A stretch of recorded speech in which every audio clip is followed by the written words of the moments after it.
Hi everyone. Is everyone seated and really excited for the last part of this day? Is everyone... Your belly's full of pizza. Is there any alcohol in anyone's system? Because my talks are always a lot better when people are drunk. Anyone? Yeah? Okay, good. One person. Hi, thank you so much for having me here. I am a longtime friend of Illegal Hackers. It's an honor to be here. What, am I doing something wrong already? I'm just going to adjust the microphone. I'm really good at breaking the rules really quickly, you guys. And I'm an advisor to this amazing group, and they've put on such a great international summit. So, let's do a round of applause for everyone here, because I know how much work gets put into this. So, good job. All right, bye. That's it. Anyway, why am I here? So today I'm going to talk about my career path to Etsy. I was the first lawyer at Etsy, and I was there for over 9 years. And then I'm going to talk about why I moved to Vroom. I'm currently the general counsel of Vroom. And along the way, we're going to talk about the 5 lessons that I learned. And guess what? My talk has a feminist twist, because I happen to believe that feminism is a thing and we have some progress to be made. It's an amazing, diverse group here, but we do have progress to be made. You can clap. Thanks. Cool. All right. So I'm going to start with a slide that I made myself. You guys, I'm an artist. I took graduate level art classes, so get ready to be wowed. I made it. Okay, so research shows that women apply for jobs if they meet 100% of the qualifications. Men, how much of the qualifications, what percentage do men have to have in order to apply for a job? 5. I heard 20, I heard 5. It's actually 60%. So men apply for jobs if they meet 60% of the qualifications. My story is, in 2007, I cannonballed into a job as a 17th employee and first lawyer at Etsy. I was not 100% qualified for this unadvertised and undefined role. And actually, until my pitch, my CEO boss didn't even know that Etsy needed an in-house attorney. I keep getting louder. It's pretty cool. And you'll hear about the realities of helping an early-stage startup grow into a publicly traded company. This was me on a really exciting day. This is the day that Etsy went public. And it was at Times Square, and we had a whole craft fair. It was pretty cool. And then I'll talk about the top 5 lessons learned along the way, and why I left Etsy to join Vroom. So how did I get to Etsy? Well, when I was young, I was really interested in arts and crafts. I've been making all kinds of really ugly things since I was a wee lass. If you go to my parents' house in Rochester, New York, there's ugly crap that I have made all over the house, and it's really bad. But when I was 12, I took my first metalsmithing class, and I just fell in love with it. But true story, when you're taking metalsmithing classes, as you're hammering your metal, you hammer your fingers. And you sand your fingers, and there was blood and guts everywhere. And I realized that being an artist is really physically demanding.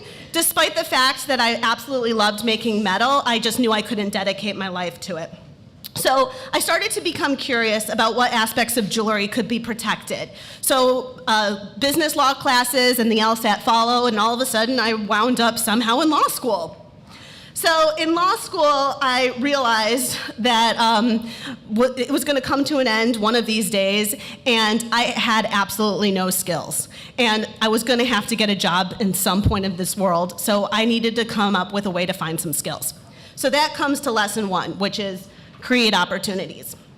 I worked on an independent study, a plain English book tailored to artists. It was called Copyright for Artists. And I interviewed every single student in my metals class, and I used their feedback to make a skeleton of a book. And I graduated law school, I passed the New York State bar exam, but I couldn't land a job. So I moved back home to Rochester, New York to live with my parents, who are lovely people, but I was an out-of-work lawyer sleeping on my parents' sofa in Rochester, New York, but I was really an artist. So basically, I was like a sad 90s sitcom, but there was no Olsen twins there. So if there was an Olsen twin, maybe people would have watched the sad 90s sitcom, but it was bad. So I continued to work on my book, and eventually I did find a job at a law firm, and I did find an apartment, so I was doing a little bit better. And I was learning best practices, but I wasn't empowering small businesses, which is really what I set out to do when I got to law school. Also, I looked like this at work a lot. And to take this picture, it took a lot of effort back in like 2006. I had to like bring a camera to work and like set it up. I'm not really sure why I decided to take this picture, but now I like put it on my slide decks all the time, so good job, past Sarah, you figured it out. So when you're miserable at work, and has anyone ever looked like this at work? No, no one, just me. When you're miserable at work, what do you do to get out of that situation other than drink? Well, I realized that every week I decided that I was going to do two actionable things. I was going to do something actionable for my jewelry business, and I was going to do something actionable for my legal expertise. So on the jewelry side, I like literally collected all these necklaces that I was making, and I went door to door to boutiques, and I was like, "Hi, will you sell my jewelry, please?" And on the legal side, I pitched to article ideas to publications, I pitched to conferences, and I made all these presentations saying, like, I'm an expert in art law, you should have me speak.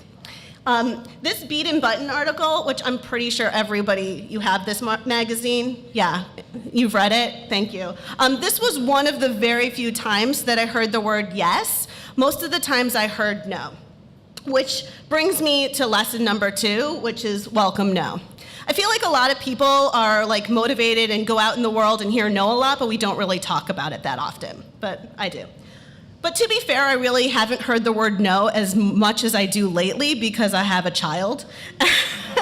And he says no to me a lot, but he has a really great fashion sense. He put this together himself. So future lawyer right here, or future fashionista, I'm not really sure. So in 2006, I caught wind of Etsy, and I became absolutely obsessed with it. Clearly, I started selling my jewelry on Etsy, but then I started looking into the legal applications.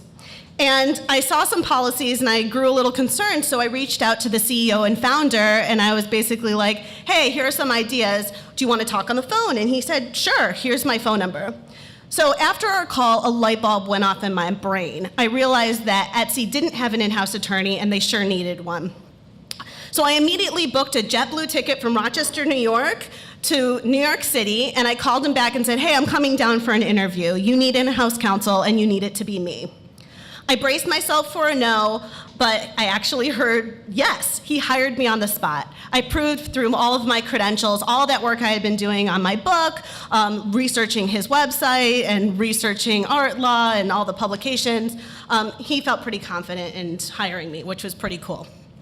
So people hear this story and they think it's really cool, and they say to me, wow, Sarah, you really leaned into that job at Etsy. I'm like, leaned in? I don't really think I leaned in. I think that's not quite extreme enough. I like to say I cannonballed into my job at Etsy. The swimming pool kind, not the kind that like destroys things. I think that Cannonball is a joyous act. It's not reckless, but it is designed to make waves, and it could absolutely annoy people on the sidelines when they get water in their face. So I bought malpractice insurance, I plugged my nose, I tucked my knees, and I got ready for the ride. So for those of you who work in-house at like a small startup, people have all these ideas of how glamorous it is and how they're like trampoline floors and sewing machines as far as the eye can see. Yes, Etsy had tons of sewing machines, but it wasn't glamorous at first. I didn't even have a computer to work on. I didn't have a desk. I had to buy a desk on Craigslist. This is me from one of the first days at Etsy. I was working on my own computer on the couch in the kitchen. So, all these companies, these startups, they're disrupting industries, and that's kind of scary. My role, I used to say, was a cross between a ping pong player and a firefighter, because issues would come to me and I would just have to like swat them away, and then issues would blaze up and I would have to extinguish them really fast. But in all seriousness, when you're the only attorney, you have to act as secretary or paralegal or janitor. But the way that I made sure that everyone always thought about legal is I made sure that I had candy on my desk. I would say to my coworkers, I've got your back and I have candy. And so people would come to me all the time because people say things when they're eating jelly beans. So if you ever want to get the truth out of someone, just be like, here's some jelly beans, and they'll tell you a lot of things. So I'm not going to pretend that I completed all these various tasks on my own. I reached out to a lot of really smart people to help me. And that brings me to lesson 3, which is use all the brains you have and all the brains that you can borrow. So to increase the brains I have and to find brains that I could borrow, I talked with pretty much anyone that would listen to me.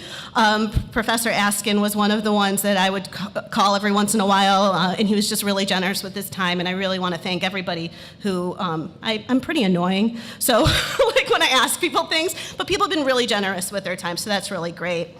And I realized building relationships, it taught me that working hard really matters, but it matters just as much to be kind. And I think kindness is underestimated, especially in this legal industry. So my 4th lesson is to be kind. So before I go on to my 5th and final lesson, I do want to talk about increasing opportunities for women in tech and in the law. Now, study shows that actually the percentage of women in computing jobs is actually decreasing. In 1990, 35% of women held jobs in the computing industry, but in 2013, it was only 26%. So what can we do about this? There are a lot of things that we can do. At Etsy, to increase the candidate pool and its diversity, we offered some hacker school grants. Another thing that Etsy did is we had some special gender-neutral bathroom signs for inclusivity. And you can read them. It basically says, while the law requires gender binary signs on the doors, we believe that gender is not binary. Please use the restroom that feels most comfortable to you. So what about women in the law? Well, according to an American Bar Association study in 2011, 47.3% of JDs were awarded to women. So that's almost half. But we can't get complacent because women are more likely than men to opt out of the traditional law firm route. So for example, women make up 45% of summer associates, but women only make up 20% of partners. Why are women leaving, and what can we do about it? I don't know. I have no idea. But I think that conversations like this is a really good way to start this progress. I know there's no silver bullet solution, but maybe we need to disrupt the law firm industry, and maybe this group is just the group to do it. But one way that I know to promote equality is through language. For example, even as a legal department of one, my life has so many random letters and emails that come to me and faxes. Thanks, lawyers, thanks for the faxes. But sometimes a greeting contains a 4-letter word that is shocking to me. Brace yourself. The 4-letter word is sirs, as in dear sirs. Clearly, dear legal department, dear sirs, thanks. Now, listen, I get these dear sirs letters from all over the place. This one was from January 2016. It was from a giant law firm in the US. So there's no argument that there's some English translation language. So I'm just asking you guys, audit your communications to ensure that there's inclusive language in there, because it's really important to everybody. But additionally, we have to support each other. We need not just mentorship, but sponsorship. We need to sponsor people and push them to the top. We have to make sure we exude confidence and self-promote and own accomplishments. If you feel you're 60% qualified for a role or 20% qualified for a role, why not apply to it? But apply 100%. Really try to apply for something. And avoid imposter syndrome, and I'm sure a bunch of you here suffer from imposter syndrome. I sure do suffer from imposter syndrome. That's basically the feeling of phoniness and people who don't believe they're intelligent, capable, or creative despite of evidence of high achievement. I just say to imposter syndrome, go away. I'm not interested in you. Every time you start to doubt yourself, just realize that there are a lot more idiots out there than you. You're probably smarter than those other people. So just go away. Which brings me to my last lesson, which is say yes. Even when it's scary, and even when it takes you out of your comfort zone, say yes to opportunities when they come to you. And that's why I left Etsy, and that's why my career journey went from being miserable to Etsy, to the IPO, and I joined Vroom around a year ago. I'm their general counsel. Vroom is changing the way that people buy and sell cars. We sold $1 billion worth of cars last year. That's a lot of cars. That's a lot of money. And we're really making it a lot easier to buy and sell cars online, and we're making it more human as well and more transparent. So yeah, imposter syndrome was glaring at me, but I said yes to this incredible opportunity. So again, here are my lessons, and here's my contact information. Please let me know what actions you take for your own Cannonball, and if you ever doubt yourself, please remember me sitting on that Brooklyn, New York couch wondering what I got into. Thank you very much.